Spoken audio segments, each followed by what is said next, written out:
안녕하세요. 저는 40대 초반의 주부입니다. 참, 남편이랑 얘들 모시고 살기도 퍽퍽하고 힘들어 죽겠는데, 우리 시어머니는 왜 이렇게 절 못 잡아먹고 안달이신지 모르겠네요. 저희 남편과 저는 형식적인 맞선을 보고 결혼했습니다. 뭐 아는 사람이 소개시켜준 것도 아니었고, 동네에 있던 중매쟁이 아줌마가 싱글에다가 나이도 4살 차이로 딱 알맞다며 맞선 자리를 주선하셨어요. 물론 그 대가는 저희 엄마한테서 돈을 받으셨고, 아마 시어머니께도 맞선을 대가로 일부 돈을 받으신 걸로 알고 있습니다. 각설하고 그렇게 돈 받고 전문적으로 일하시는 중매쟁이가 소개해준 상대니까 적어도 기본은 하지 않을까 싶었습니다. 나름 남자 만나러 간다는 생각에 제법 화장도 예쁘게 했고 앞으로도 중매가 몇 번 더 있을지 모른다며 그날에만 입을 정장옷까지 하나 새 걸로 준비해서는 입고 갔죠. 근데 남편은 생각보다 기본 이상이었어요.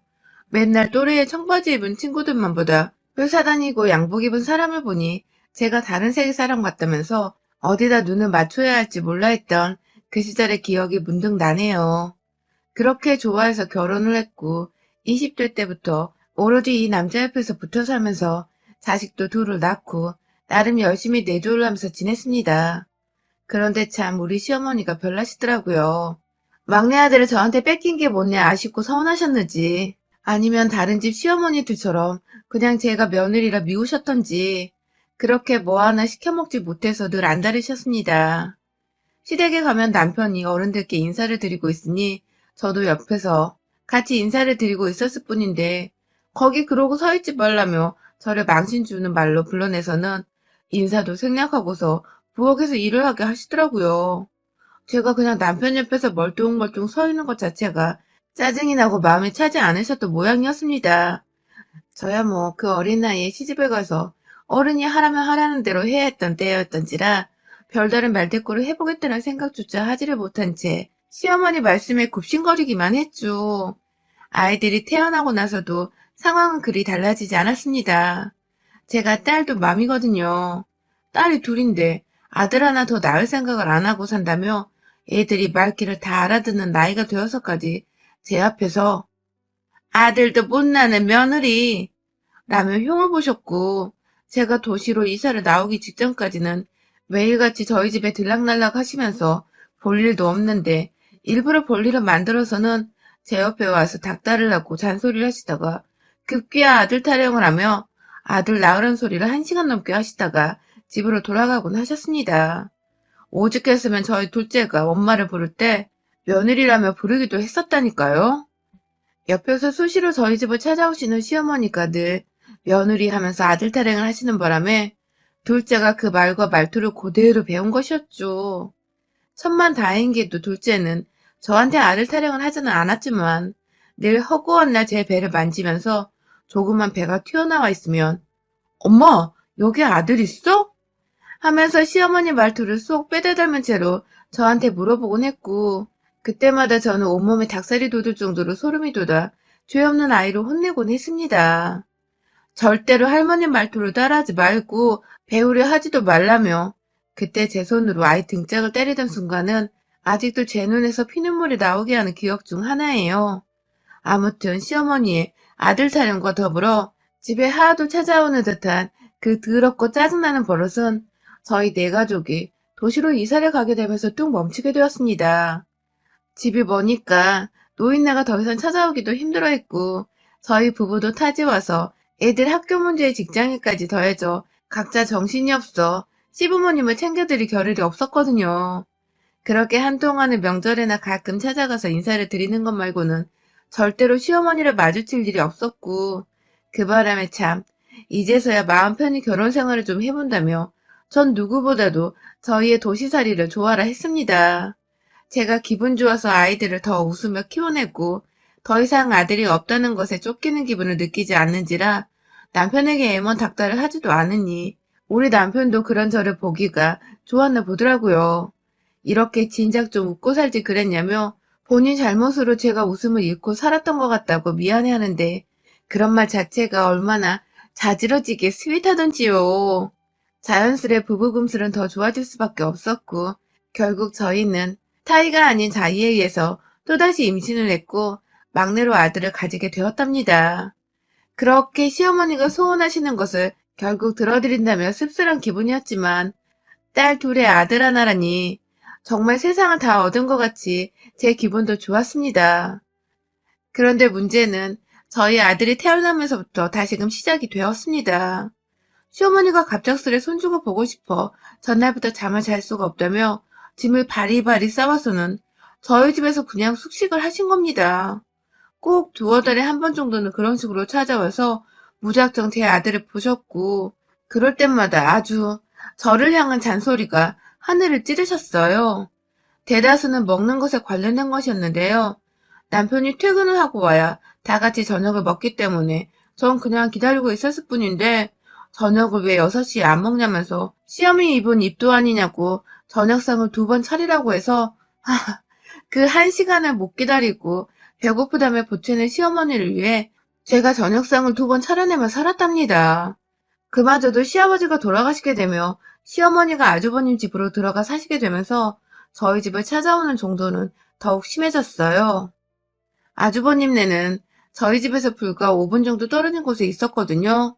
첫째 형님이 어려우신지 한 번은 잔소리 안 하시고 밥 달란 소리도 편하게 못 하시는 분께서 그 속마음을 저한테 푸시는 건지 꼭 저희 집에 와서는 밥 달란 소리를 하시며 며칠 굶은 사람 마냥 퍼주시고 계시고 이제는 아들 낳으란 잔소리를 할 필요가 없으니 다른 잔소리를 생성해내시면서 제 귀딱지가 마를 날이 없도록 하셨습니다. 한 번은 시어머니가 동네 산책한다고 막 거리를 돌아다니시다가 저희 집에 오셨어요. 지나가다 들리신 거였죠. 그렇게 와서 하시는 일이 뭐였는 줄 아세요? 샤워하고 며느리가 차려주는 밥을 드시는 거였어요. 바로 오븐 앞에 본인 속옷이며 옷이며 큰형님이 계시는데도 그냥 저희 집에 오셔서는 샤워하고 제 속옷을 빌려가서 입고 급기야 오후 3시여서 점심도 먹었고 저녁 먹으려면 한참 남은 시간이었는데도 배가 고프다고 밥 좀 차려달라고 해서 급하게 된장찌개 집에 있던 반찬들을 내어드렸는데요. 글쎄 그날 집으로 돌아가서 형님께 뭐라 제 욕을 한바탕 하셨었는지 형님께서 저한테 따로 전화가 와서는 동서 오늘 어머님하고 무슨 안 좋은 일 있었어? 라고 물어보시더라고요. 그래서 너무 황당한 나머지 별일 없이 샤워하고 밥까지 잘 드시고 가셨다니 형님께서 하시는 말씀이 글쎄 시어머님이 집에 오자마자 형님을 불러서 앉혀서는 제 유혹을 한 바가지를 하면서 제가 고기 한 점 꺼내주지 않았다고 자신을 무시한다며 아주 질색팔색 하셨다는 겁니다. 아니 집에 고기가 있어야 뭘 구워주던지 썰어주던지 하죠. 갑자기 연락도 없이 집에 들이닥쳐서는 샤워를 하고 밥까지 내달라고 하니 제 딴에는 급하게 있는 재료들로 된장찌개까지 끓여내서 밥을 차려드렸는데 고기 하나 없다는 이유로 뒷담화라니 그것도 제 앞에서 혼내키시는 게 아니라 형님한테 가서 쫄래. 아 정말 기분 더럽고 치사해 죽겠더라고요. 제 앞에서는 분명 고맙다고 잘 먹겠다고 하셨던 양반인데 이거 참 애 셋 낳고 결혼까지 한 마당에 시어머니한테서 학교 다닐 적에도 당해본 적 없는 이간질을 당해보니 형님이 제 편을 들어주시며 역정을 내주셔서 감사하긴 했지만 시어머니를 생각하면 계속해서 열불이 나고 좀 섭섭했습니다. 하지만 그 후로도 시어머니는 줄곧 저희 집을 무슨 노인정 들리는 것 마냥 소리 소문 없이 집 앞에 와서 노크를 하며 오셨고 그렇게 오셔서는 별 할 일도 없는데 TV를 줄곧 보시거나 냉장고를 열어 살림살이 검사를 한다든지 그리고 그 후엔 꼭 자기 배가 고프다며 밥을 차려내보라고 말씀을 하셨어요. 제가 무슨 요리 경연대회 나가는 것도 아닌데 저는 꼭 시어머니 밥을 언제나 어떻게 해줘야 할지 모른다는 강박에 자연스레 냉장고를 꽉꽉 채워두며 살게 될 수밖에 없었고 형님께 전화를 들은 이후로는 늘 빼먹지 않고 고기를 종류별로 꺼내다 구워드리거나 조리를 해드렸어요. 시어머니가 이 동네로 이사를 온 지가 벌써 7년째인데 저는 7년 내내 무슨 국밥집 사장 혹은 주막의 주모가 되어버린 마냥 오다 가다 들리시는 시어머니께 밥을 해드려야 했습니다. 그것도 아침 시간도 아니고 점심 시간도 아니고 저녁 시간도 아닐 때마다 찾아와 밥 타령을 하니 제가 늘 식사를 한 끼 더 차려서는 드려야 했어요. 그런데도 시어머니는 늘 고맙단 말 한 번 없이 매번 반찬 투정을 하면서 형님께 고자질을 하셨고요. 제가 처음에 한 번 된 후부터 고기를 꾸준히 내어놓고 있다고 했잖아요. 그런데 이번에는 제가 냉동실에 얼려놓은 고기를 자기한테 줬다면서 그걸 형님 앞에 가서 막 또 고자질을 했나 보더라고요. 어디서 안 먹고 남겨놓은 안 좋은 부위를 시어머니한테 주고 쓰레기 버리듯 해치우려 했다고 말입니다. 또 한 번은 저희 친정어머니가 김치를 보내주셔서 그걸로 진득하게 김치찜을 끓여서 드린 적이 있었어요. 당연히 고기를 원하시니까 돼지고기를 넣은 찜으로 만들어서 말이죠. 그런데 그걸 그렇게 맛나게 침까지 흘려가며 잡숴놓고는 집으로 돌아가셔서 형님하고 아주버님 계신 앞에서 지 엄마 김치 해줬다는 티를 팍팍 내는 바람에 내년엔 나도 이 나이에 며느리를 위해서 허리 부셔져라 김치 담궈야겠다 하며 거의 울기 직전으로 혼자 속상해하다며 한숨을 푹 내쉬었다는 겁니다. 아니 그렇게 맛있다고 밥 한 공기까지 더 리필을 하신 양반이 갑자기 김장 타령을 해대며 제가 자신에게 눈치를 줬다고 거짓말이나 하고 있고 말이야. 그 바람에 아주버님은 저를 오해해서 출근길에 제게 따로 전화까지 하셨어요. 엄마가 재수 씨한테 매번 눈치만 보고 오시는 것 같은데 그럴 거면 우리 엄마 부르지 말라고 저한테 따끔하게 한마디 하고 끊으시더라고요. 전 단 한 번도 시어머니를 초대한 적도 없었고 오히려 제가 밥 해드린다고 매번 눈치를 보면 봤지 시어머니는 단 한 번도 저의 눈치를 보신 적도 없으시고 오히려 제 집처럼 돌아다니며 밥만 잘 먹었는데 저는 이 소리를 끝까지 아주버님께 해보지 못한 채 어먼 저희 남편한테 울고 불며 시어머니 이상하다고 거하게 화를 냈고요. 그 바람에 애먼 남편은 미안하다고 저한테 사과를 하며 달래주어야 했습니다. 그러다가 코로나가 이 지역에 제대로 터지게 되면서 시어머니는 거의 형님네 집에서 꼼짝달싹도 못한 채로 지내셨어요. 거의 몇 달을 시어머니는 저희 집에 오지도 않으셨고 대신 전화로 여러 번 근황을 물어오긴 하셨으나 어머님 밥을 한 끼 더 차리지 않아도 되는 게 어찌나 마음 편하고 또 반갑던지요. 오면 또 언제 어디서 혼자 감정이 상하셔서는 형님네로 돌아가 제 뒷담화를 까실지 모르는 분이셔서 제가 늘 사소한 언행 하나에도 눈치를 보고 음식 하나에도 웬만하면 친정 얘기는 일절 밖에 꺼내지 않은 채 지냈었는데 이제는 시어머니 없이 그 시간에 낮잠도 잘 수 있는 짬이 생겨버렸죠. 그런데요, 그렇게 잘 지내고 있었고 더 이상 시어머니로부터의 모함으로부터 멀리 떨어져 살던 어느 날 시어머니가 또다시 저희 집에 찾아오셨어요. 하필 여기저기 지금 대형 확진자들이 터져나오고 있던 와중에 말입니다.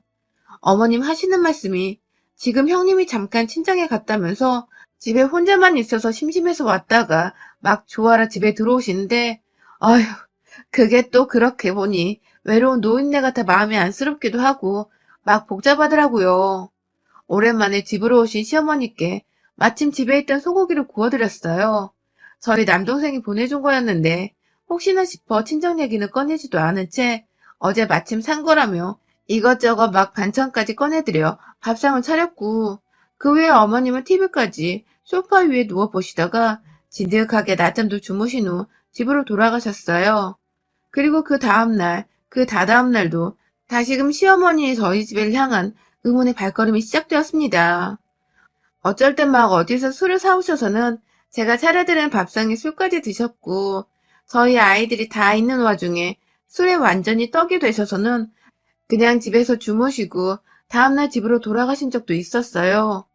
부쩍 요즘은 술맛이 땡긴다며 자꾸만 술을 사오더니 급기야 어느 순간부터는 저한테 미리 술을 사놓지 않았다며 시어머니 알기를 우습게 한다고 술타령까지 하셨었답니다.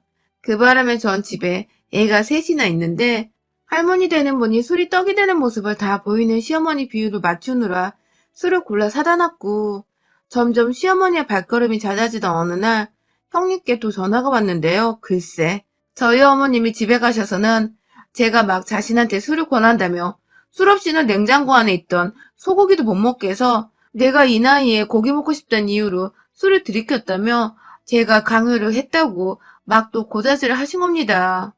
그 바람에 아주버님은 옆에서 화가 잔뜩 나서 저한테 화를 내려는 걸 중간에서 형님의 자초지종을 들어보자고 저한테 먼저 따로 전화를 하신 거였어요. 제가 사실대로 말하며 계속 우리 집에 요 며칠 와서는 술을 사가지고 와서 드시더니 나중에는 제가 먼저 구비를 안 해놨다고 화를 냈다며 말씀을 드리니 형님은 또 형님대로 말이 완전히 다르니까 누굴 믿어야 할지 모르겠다는 식으로 또 말을 하셨습니다. 진짜 시어머니 한번 제대로 모셔보려다가 얘만 오해만 사고 급기야 제가 완전히 쓰레기 같은 며느리가 되어가고 있더라고요. 절 믿던 형님조차 시어머니랑 말이 너무 다르다며 이 노인이 굳이 며느리 집에 가서 술을 마시고 올 이유가 뭐가 있냐며 자기한테는 사실대로 말해달라고 하는데 전 저대로 미쳐 돌아버리겠고 말이죠. 그 와중에 다음날 다시 시어머니가 집에 오셨어요. 근데 역시나 이번에도 집에 들어오시자마자 술 타령을 하시더라고요. 제가요, 한켠에 핸드폰 녹음까지 준비해놓고서는 시어머니랑 대화를 했는데요. 제가 절대로 술은 안 된다고 하자 며느리 주제에 늘 지멋대로라면서 시엄마가 술 한잔 하라는 것조차 이러쿵 저러쿵 한다며 막 욕을 하시더니 급기야 술 내놓으라고 막 냉장고를 뒤지면서 찾다가 소주 한 병을 발견하셨어요. 그리고는 이내 뭐라도 먹게 밥이라도 차려내라고 하시는데 정말 이러다 또 형님네 가서 고자질 하실 게 안 봐도 뻔하더라고요. 어머니께 어머님 왜 자꾸 저희 집에 와서 술을 드시는 거예요? 하고 말씀드리자 시어머니는 제가 만만해서 이 집에서 술을 마음껏 마셔도 된다더군요. 그래서 제가 아무리 만만한 며느리라고는 하지만 어머님이 술을 마셔놓고 형님한테 가서 이상한 거짓말을 하시는 건 안 되죠. 하고 말씀을 드리자 시어머니는 이내 니네 둘이 내 얘기하고 다니니? 하며 술잔을 펑 놓더니 이것들이 진짜 보자 하니까 하며 들고 있던 그 술잔을 저한테 그냥 예고도 없이 던져버리셨어요. 제 이마는 그 잔에 부딪혀 좀 따끔거리고 잔은 바닥에 떨어져 깨져 있고 당황해서 어머님을 쳐다보니 어머님이 그러시더라고요. 만만한 년인 줄 알고 왔더니만 이거 완전 뒤에서 지 형님이랑 내욕하는 재미에 빠져 살았다며 큰애는 같이 살아주기라도 하는데 저는 도대체 뭘 하고 있냐고 말이죠. 아무것도 안 하고 얘만 새 키워 사는 주제에 자기가 두 눈 뜨고 살아있는 동안 팔자 늘어지는 꼴을 절대 안 보고 살 거라며 저한테 제가 아무것도 고생하는 거 없이 사는 꼴이 보기 싫어서 자꾸만 저희 집에 오고 밥 해달라 하고 술 달라 하고 낮잠 자고 잔소리 해대시면서 야금야금 제 속을 갉아먹으셨던 겁니다. 아주 의도적으로 말이죠. 며느리가 그냥 집에 있는 그 자체만으로도 짜증이 나고 성에 안 차셨던 것이었죠. 아휴, 이마는 지끈거리고 바닥에 유리 조각이 불안해 제자리에서 움직이질 못하다가 앞에서 소리를 고래고래 지르며 애 셋을 키우는 주부한테 네가 하는 게 도대체 뭐야? 하면서 놀고 먹고 할 거 없는 백수년이라 짓거리는 시어머니를 그냥 두고 볼 수가 없었습니다. 녹음은 그 정도만 해도 충분했어요. 녹음을 그만하고 부엌 서랍에서 땅콩을 꺼냈습니다. 이건 그냥 제가 시어머니가 하도 술을 찾으시니 중간중간 안주용으로 음식이 떨어질까봐 또 노심초사하며 시장에서 사놓은 대용량 땅콩이었는데요. 원래는 구운을 식혜로 드려야 했지만 굽고 말고 더 이상의 노동이 불필요했던지라 시어머니 면상에다가 국주걱으로 땅콩을 퍼서는 확 그 알들을 다 던져버렸어요.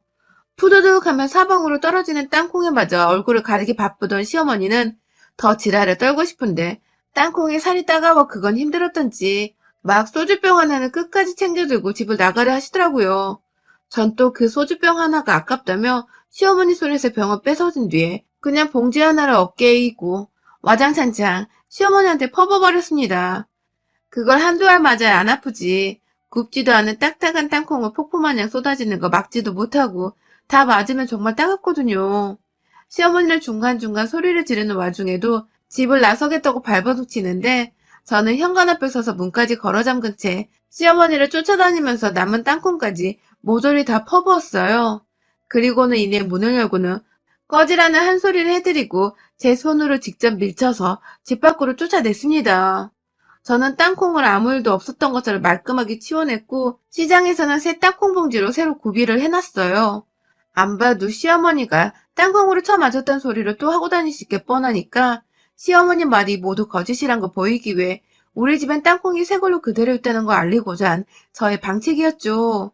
그날 시어머니의 대화를 녹음한 것은 저희 남편뿐만 아니라 아주버님과 형님께도 단체방을 통해 전해드리며 이렇게 간사하고 저를 폄하하려는 시어머니는 저는 더는 못 모십니다. 더 이상 저희 집에 오게 하지 마시던가 아님 제가 제 남편과 이혼을 하든 둘 중에 하나 하겠습니다. 라고 문자를 적어 보냈고 남편은 이혼이란 말이 무슨 말이냐며 제 편을 들어주며 전화가 와서는 당신 고생했다며 막 토닥여 주더라고요. 물론 저도 시어머니한테 땅콩 퍼부으며 제 마음의 복수극을 펼치긴 했었으나 남편 앞에서는 가엾은 여인인 척을 해주면서 불쌍한 티를 냈고 제가 힘들어하자 남편은 남편대로 시어머니께 전화하고 형님 아주버님께도 전화를 해서는 왜 상황을 이렇게까지 만들었냐며 그간 와이프가 힘들었다고 몇 번 하소연을 했다던데 왜 그걸 다 무시하고 안 믿어줬냐며 노발대발 아주 지랄을 떨어졌습니다. 그 바람에 저를 잠시 오해한 형님도 아주버님도 전화가 와서는 미안하다고 사과를 하셨고요. 다시는 시어머니께 동선에 가지 말라 하겠다며 주의를 준다고 하셨어요. 시어머니 말을 털 것도 안 믿으셨는지 그날 밤 형님네 부부는 시어머니가 무슨 소리를 해도 모르쇠로 일관하셨고 그 바람에 시어머니를 속 터진다고 또 우리 남편한테 전화를 하셨는데 남편도 네 라고 하지 엄마인데도 불구하고 약올림의 얘기를 듣지도 않다가 엄마 말 이제 아무도 안 믿어요 하고서 전화를 끊어버렸어요. 심지어 집에 땅콩이 그대로 있는데 무슨 소리냐며 거짓말 그만하라고 시어머니한테 화까지 냈었답니다. 그 바람에 며느리한테 땅콩으로 쳐맞았단 소리를 하시던 시어머니는 왜 안 믿냐며 수화기 너머로 막 소리를 지르다가 결국 자기분에 못 이기던 와중에 아들로부터 전화도 끊겼고 끝내 분통 터졌는지 알아 누우셨나 봐요. 형님께 들어보니 방에서 머리끈 쥐어싸매고 나오지도 않고 계신다며 그 와중에 저한테 또 당할까봐 무서운지 직접 전화도 안 하시더라고요. 장깨불에서 시어머니 제대로 골탕 먹이고 복수까지 내 손으로 완벽하게 해냈던 후기였습니다. 아직도 땅콩을 보면 저는 그렇게 속이 뻥 뚫리는데 우리 시어머니는 땅콩을 보면 치우라고 하시나 봐요. 여러분의 생각은 댓글로 남겨주세요. 오늘도 시청해주셔서 정말 감사합니다.